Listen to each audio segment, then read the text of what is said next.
Welcome to Almas Jacob live. मैं हूं Almas Jacob और आप देख रहे हैं reptilian king Charles meets and greets Trump for Iran war.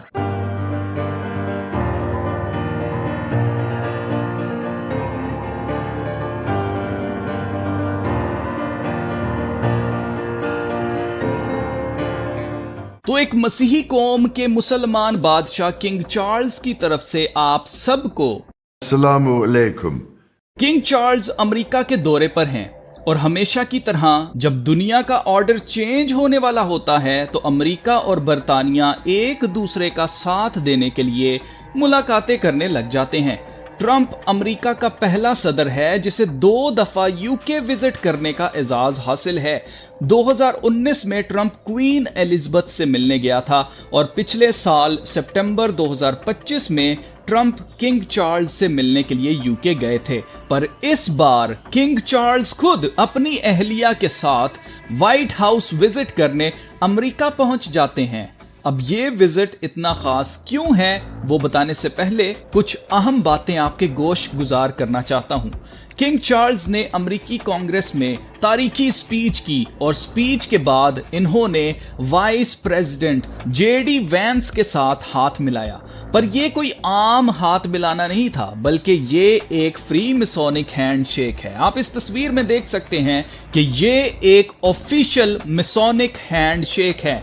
इस हैंडशेक का नाम है apprentice to the pass grip of a fellow craftsman. Freemasonry और बरतानवी बादशाहत का पुराना साथ है। यही वजह है कि यूके फ्री मेसनरी का गढ़ है। अब इस तस्वीर में आप लेट क्वीन एलिजाबेथ को उनकी नर्स के साथ देख सकते हैं। नर्स की बेल्ट के ऊपर जरा जूम करके देखें, गौर करें, ये फ्री मिसोनिक लोगो बने हुए हैं जो कि मिसोनिक चैरिटेबल फाउंडेशन के लोगोज हैं। ये फाउंडेशन यूके में बड़े बड़े अस्पतालों को फंडिंग करती है, जिनमें से एक क्वीन का हॉस्पिटल भी है। आपको याद रखना है कि जब हम फ्री मेसनरी की बात करते हैं तो एल्बर्ट पाइक के मुताबिक फ्री मेसनरी एक मजहब है जो लूसीफर यानी शैतान को अपना खुदा मानते हैं। तो किंग चार्ल्स और जेडी वैंस ये दोनों एक ही क्लब के मेंबर्स हैं, इसीलिए इन्होंने मिसोनिक हैंडशेक किया है। बात मजीद अजीब तब हो जाती है जब किंग चार्ल्स की बीवी भी साबका speaker of the US house of representatives Nancy Pelosi के साथ सेम यही मिसोनिक हैंडशेक करती हैं।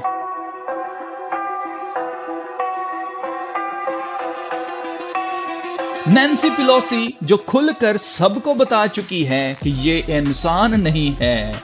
आप जरा ये क्लिप देखें जिसमें नैन्सी पेलोसी कह रही है कि मैं कोई पुअर बेबी नहीं हूं, मैं रेप्टिलियन हूं, मैं ठंडा खून रखती हूं। आप जरा ये क्लिप देखें। No, I'm not a poor baby. I'm more reptilian, cold-blooded, and go in to win the election. They didn't know what they were talking about. We know we're different from the president. We're very discreet, reptilian, cold-blooded. These are the races we have to win. Others are winning the whole country. 10. अब David आइक, जिसे इन्होंने हर जगह से, हर तरह के media से ban किया हुआ है, उसकी सारी जिंदगी की रिसर्च एक ही चीज पर थी और वो ये कहता है कि ये दुनिया के तमाम लीडर्स, खास तौर से बरतानिया का शाही खानदान, इंसान नहीं है बल्कि ये shape shifters, cold blooded reptilians हैं।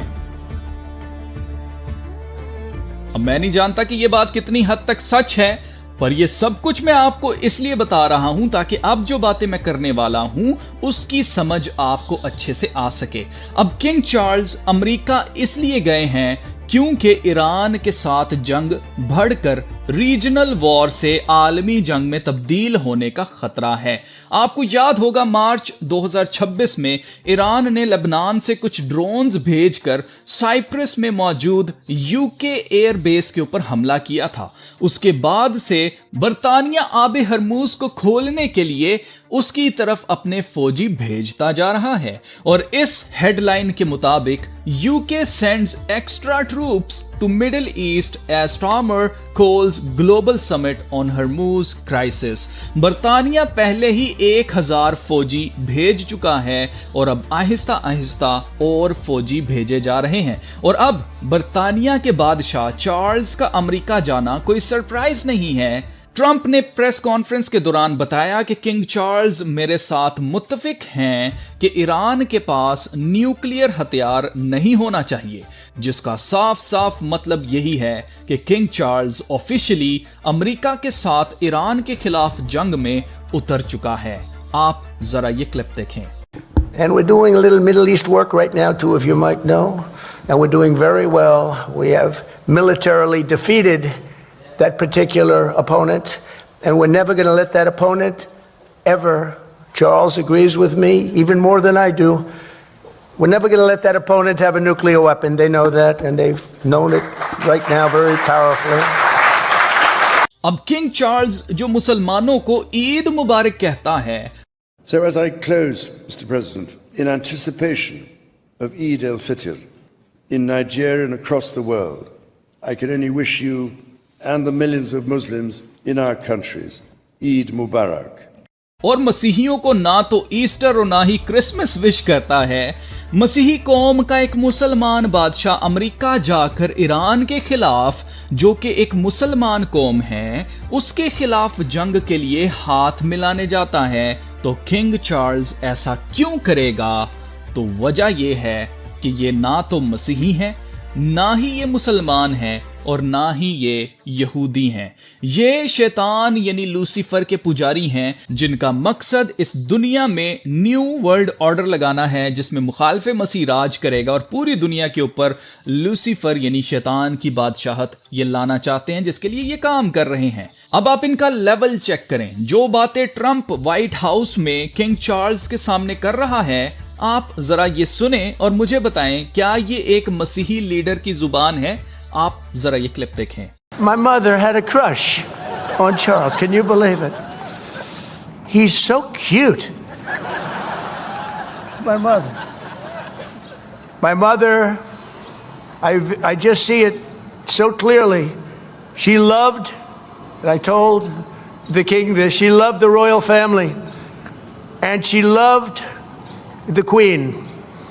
And anytime the Queen was involved in a ceremony or anything, my mother would be glued to the television and she'd say, "Look, Donald, look how beautiful that is." She really did love the family, but I also remember her saying very clearly, "Charles, look, young Charles, he's so cute." It's my mother. My mother had a crush on Charles. Can you believe it? अब Trump यहां पर बड़े फख्र के साथ बता रहा है कि किंग चार्ल्स ट्रंप की वालदा का क्रश था। अब ये बात सुनने में तो मजाकिया लगती है, पर अगर आप गौर करें तो क्रश का मतलब मोहब्बत नहीं बल्कि लस्ट है, क्योंकि ट्रंप की वालदा ऑलरेडी शादीशुदा थी और खुदा के कलाम के मुताबिक ये 10 हुक्मों में से एक हुक्म की खिलाफ वर्जी है। खुदा के कलाम में लिखा है, बेगाना माल का लालच ना करना, ऐसे ही अपने पड़ोसी की बीवी का लालच ना करना। ये सेम रूल्स औरतों पर भी अप्लाई होते हैं कि अपनी पड़ोसी के शोहर का लालच ना करना। तो ट्रंप फख्र से बता रहा है कि इसकी वालिदा किंग चार्ल्स पर क्रश रखती थी। अब कुछ लोग कहेंगे कि नहीं, ट्रंप सिर्फ किंग चार्ल्स को खुश करने के लिए, उसको प्रेज करने के लिए मजाक कर रहा होगा। अगर ये मजाक कर रहा था तो भी ट्रंप एक मसीही की जुबान नहीं बोल रहा, क्योंकि मसीह यीशु का हुक्म है कि तुम्हारा कलाम हाँ हाँ और ना ना हो, जो इससे ज्यादा है वो बदी से है। तो अगर ट्रंप ऐसे ही कह रहा था तो मतलब ट्रंप यहां पर झूठ बोल रहा है, और खुदा के कलाम के मुताबिक सभी झूठे आग और गंधक की झील में डाले जाएंगे। जब अवाम हुक्मरानों की खूबसूरती देखकर उन्हें अपना लीडर मानने लगे तो समझ जाओ कि उस अवाम पर लानतें ही पड़ने वाली हैं। German philosopher and writer Friedrich नीचा ने कहा था, If you kill a cockroach, you are a hero. If you kill a butterfly, you are evil. Morals have aesthetic criteria. मतलब अगर एक खुश शक्ल इंसान नीच बात करेगा, नीच हरकत करेगा तो लोग उसे मजाक कहेंगे, और अगर वही सेम बात, वही सेम हरकत एक कम अच्छी शक्ल वाला शख्स करेगा तो लोग उसे नीच जात का कहेंगे। यही सेम फार्मूला ट्रंप पर अप्लाई होता है। इसीलिए निकी मिनाज टर्निंग पॉइंट यूएसए में जाकर ट्रंप को हैंडसम प्रेसिडेंट कहती है और लोग तालियां बजाते हैं। यही ट्रंप निकी मिनाज के बारे में कहता है कि उसकी स्किन बहुत प्यारी है। Watch this. I love Nicki Minaj. She was here a couple of weeks ago. She's so beautiful. Her skin's so beautiful. I said, Nicki is so beautiful. Her nails, are like that long. I said, Nicki, are they real? She said, she didn't want to get into that. So the world has lost morality. सही और गलत की पहचान अब खत्म हो चुकी है, और जैसा हजरत नूह के दिनों में हुआ था वैसा ही हो रहा है। यीशु मसीह ने फरमाया था कि जैसा नूह के दिनों में हुआ था वैसा ही इब्ने आदम के आने पर होगा। तो बेशक वक्त नजदीक आ गया है और हम वाकई ही हजरत नूह के दिनों जैसे दिनों में रह रहे हैं। इसलिए अगर आपने अभी तक यीशु मसीह के बारे में नहीं जाना तो जान लें, क्योंकि वो जल्द वापस आ रहा है। और इससे पहले कि नजात का दरवाजा बंद हो जाए, आप यीशु मसीह को अपना पर्सनल नजात दहिंदा कबूल कर लें।